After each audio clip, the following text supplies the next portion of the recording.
Hi everyone, in this video I want to talk about the next version for Battle for Arda, because recently I've started working on it and I've already made quite a bit of progress.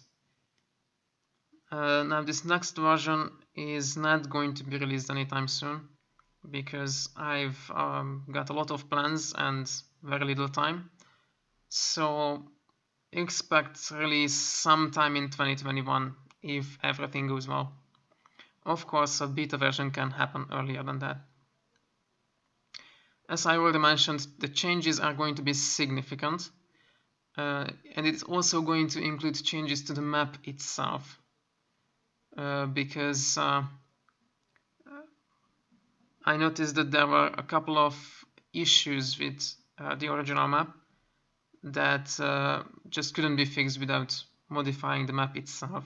So let's have a look at some of the changes that I've already made. We will start with Gondor. As you can see, everything is different. Most notably, everything is much uglier than it used to be, but nothing you see here is final. It's very much work in progress, and the relief tiles are just a placeholder. This is not how it's going to look. And also the PUs are all over the place, and the territory names are not displayed, and etc, etc. So, you know, it's work in progress.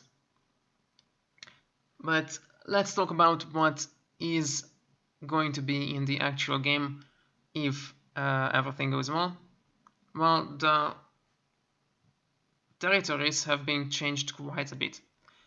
Now, the primary issue with Gondor was that, well, Gondor was boring.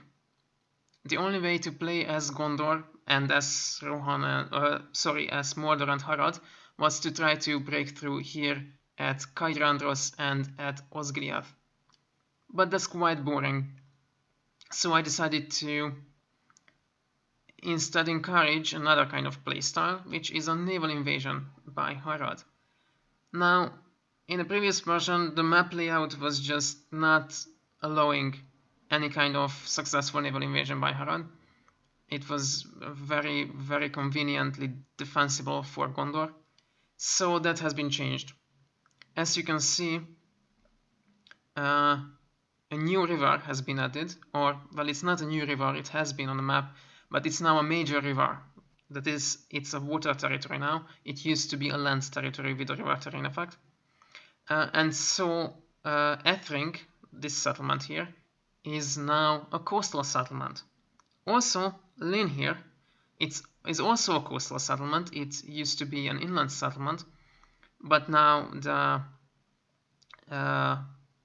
estuary of the, I believe it's the Gilrain River, is now considered a water territory, so it's also coastal.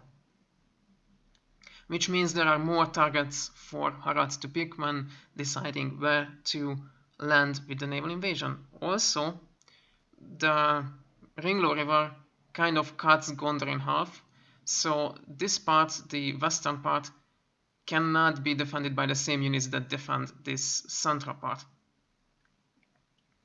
So a couple of other minor changes to note. For example, Belfalas has been split into two territories. It used to be just one.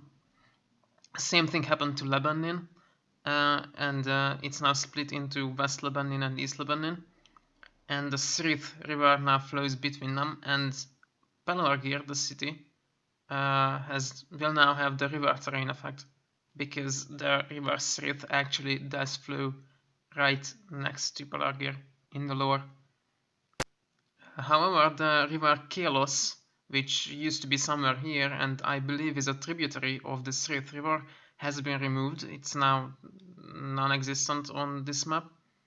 Instead, the valley of Imloth Melui has been added, which is a hills territory now. Also, there's a new territory here. It's also hills, the hills of Tarnost. Lamadon also got split into two. It just used to be Lamadon simply, and it was a small territory here. Now it's split into North Lamadon and South Lamadon. The city of Kalambal no longer has the river terrain effect. the river Kirill now flows right next to it. Also, the Morthond River now flows through the Blackroot Vale and the Morthond territory and no longer touches Erech. So this settlement will also no longer have the river terrain effect.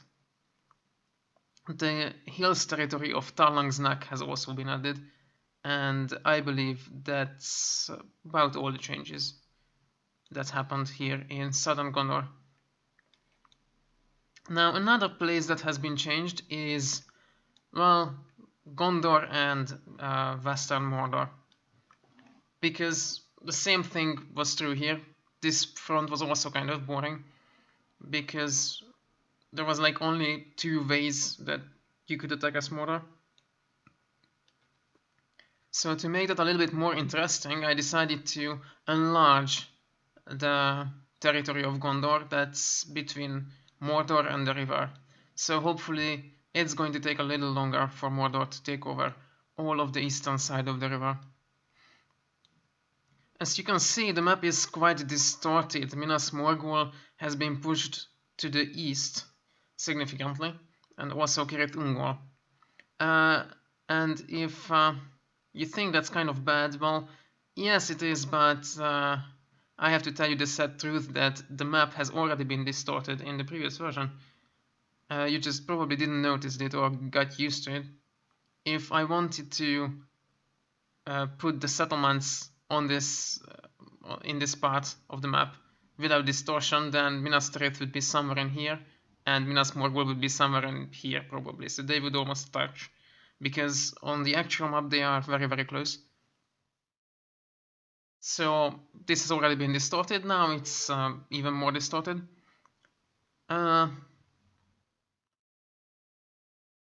So the reason Minas Morgul has been pushed to the east is because I added Imlad Morgul, which is just the valley in which Minas Morgul sits.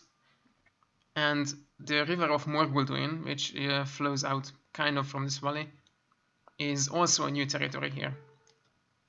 Ithilien itself has been divided into 2, or South Ithilien rather, has been divided into South Ithilien and Ithilien. Eminarnan is the same, it's just stayed the same, nothing happened to it.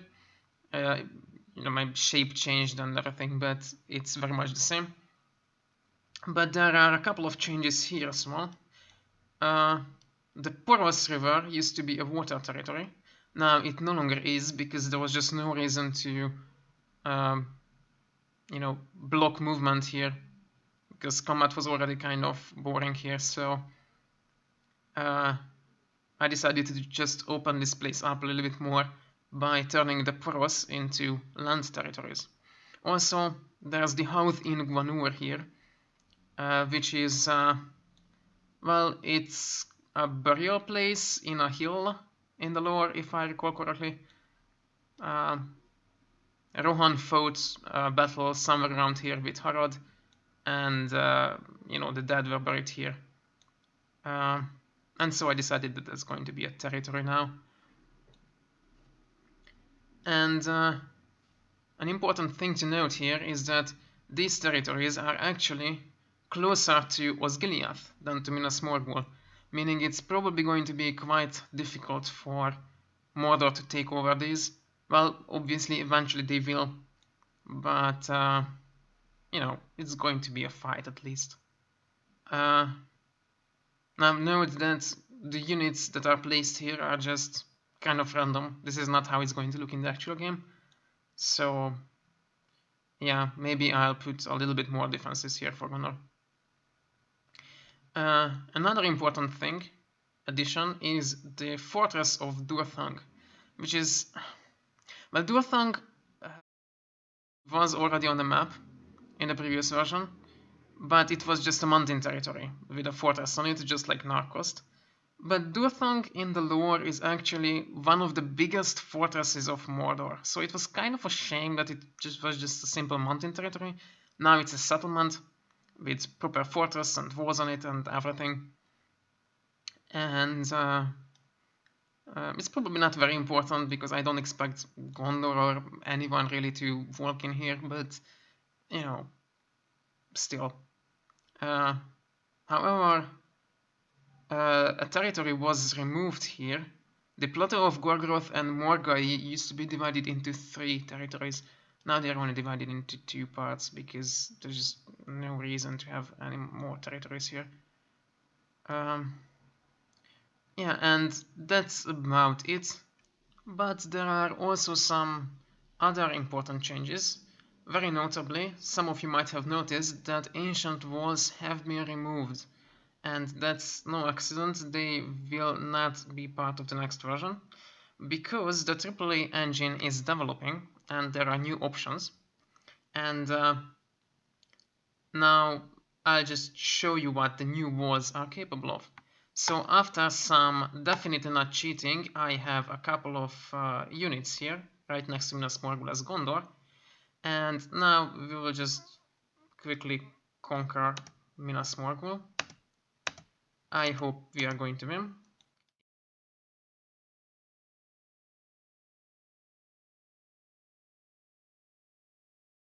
And after a round of turn, if we just look back here, you can see that we have 6 damaged walls in Minas Morgul, which are going to be repaired by next turn.